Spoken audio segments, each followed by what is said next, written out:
여러분 안녕하십니까? 이 아침에도 매 순간 베풀어 주시는 주의 은혜를 깨닫고 경험하는 여러분 모두가 되시길 바랍니다. 오늘은 화요일 교과 너희가 구한 대로 주었으니 란 주제로 교과 내용을 함께 살펴보겠습니다. 먼저 기도하고 시작하겠습니다. 아버지 하나님, 오늘도 새로운 생명을 주시고 하나님을 내 삶에 모시고 하루를 열게 하시니 감사합니다. 세상에 아무리 좋고 멋진 것이 우리를 흔들어도 하나님만을 바라보며 하나님의 뜻과 원칙을 구하는 자가 되게 하여 주시옵소서. 우리 안에 오셔서 내 삶의 주인, 내 삶의 왕이 되어 주시옵소서. 우리 눈에 옳은 것을 찾고 판단하기보다 하나님의 방법을 찾고 따르는 자가 되게 하여 주시옵소서. 만왕의 왕 되신 예수 그리스도의 이름으로 기도합니다. 아멘. 사무엘상 8장에 보면 이스라엘 백성이 사무엘을 향해 왕을 주어 자신들을 다스리게 하라고 요청합니다.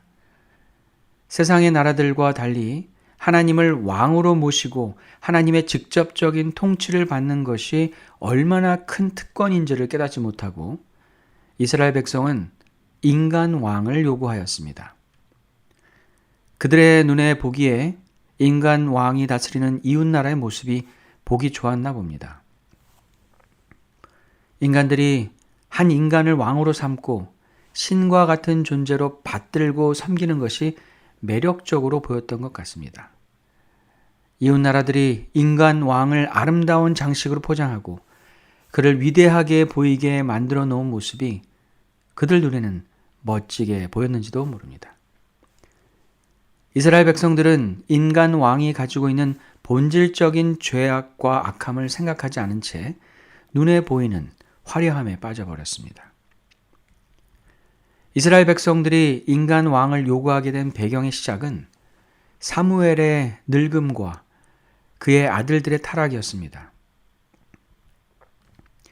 선지자 사무엘의 입술을 통해 하나님의 뜻을 전달받고 그의 가르침으로 모든 결정을 내렸던 이스라엘 백성들은 사무엘이 늙어간다는 것에 대해 인간적인 걱정이 앞섰던 것 같습니다. 또한 사무엘의 아들들이 그를 대신할 수 있을 것처럼 보이지도 않았습니다.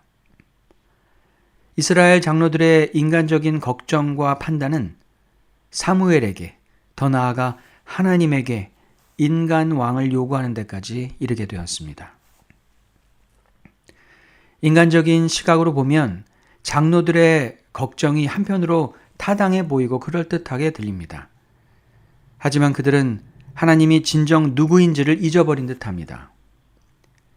애굽에서 나온 이후 하나님의 인도하심과 도우심이 없었다면 이스라엘 백성들은 한 발자국도 나아가지 못했을 것입니다.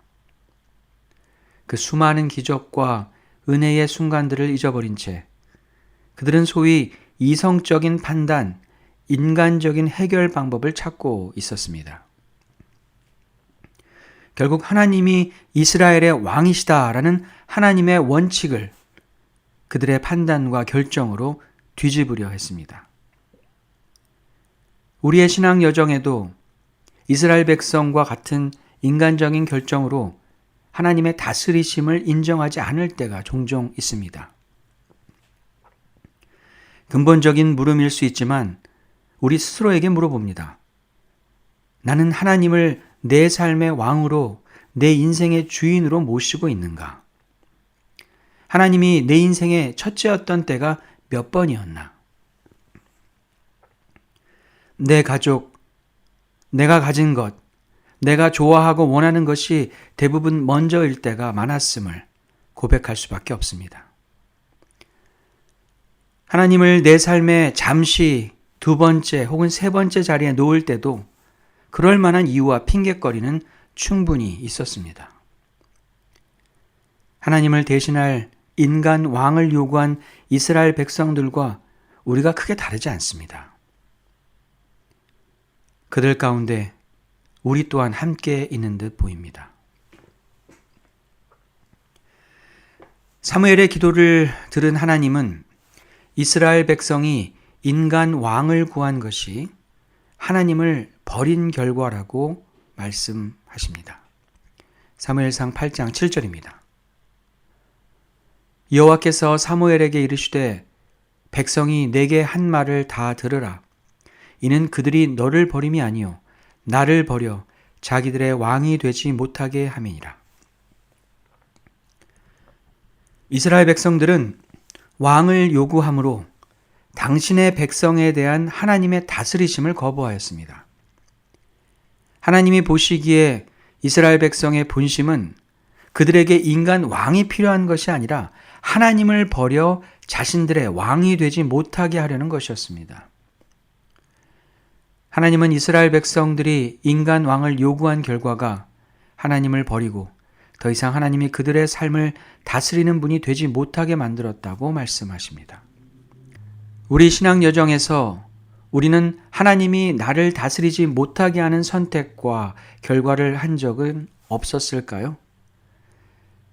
지금 이 순간 나의 생각을 지배하고 나의 판단의 근거를 만들어주는 것들은 무엇입니까?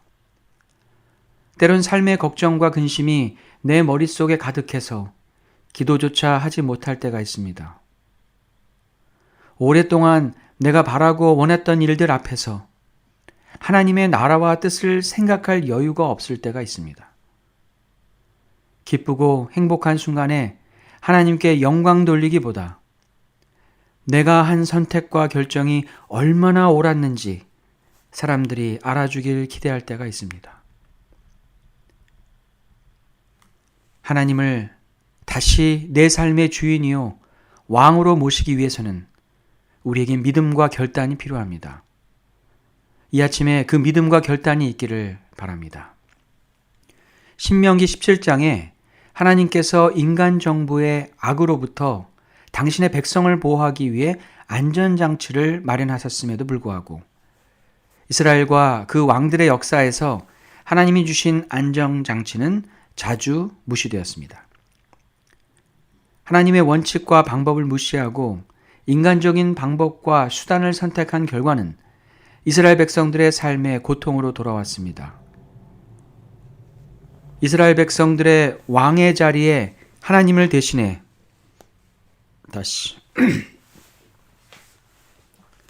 신명기 17장에 하나님께서 인간 정부의 악으로부터 당신의 백성을 보호하기 위해 안전장치를 마련하셨음에도 불구하고 이스라엘과 그 왕들의 역사에서 하나님이 주신 안전장치는 자주 무시되었습니다. 하나님의 원칙과 방법을 무시하고 인간적인 방법과 수단을 선택한 결과는 이스라엘 백성들의 삶의 고통으로 돌아왔습니다.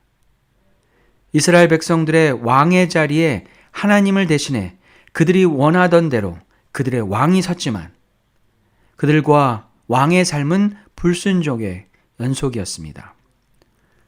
부조선지자 636페이지입니다. 그들은 하나님의 방법을 구하지 아니하고 자신들의 방법을 구하였다. 그런 고로 하나님께서는 저희가 바라던 그와 같은 왕, 즉 그들의 품성을 닮은 왕을 그들에게 주셨다. 그들의 마음은 하나님께 복종하지 아니하였고 그들의 왕도 역시 하나님의 은혜에 복종하지 않았다. 우리 삶의 왕이 하나님이 아닌 그 무엇이 대신하게 될 때 우리 삶은 불순종으로 이어지게 될 것입니다. 우리는 하나님의 뜻이 아닌 세상이 요구하는 것을 받아들이도록 요구받게 될 것입니다. 우리가 선택조차 할 수 없는 난처한 상황을 만나게 될 것입니다. 하나님의 나라와 뜻과는 멀어진 삶의 이유와 핑계들은 한없이 늘어만 갈 것입니다.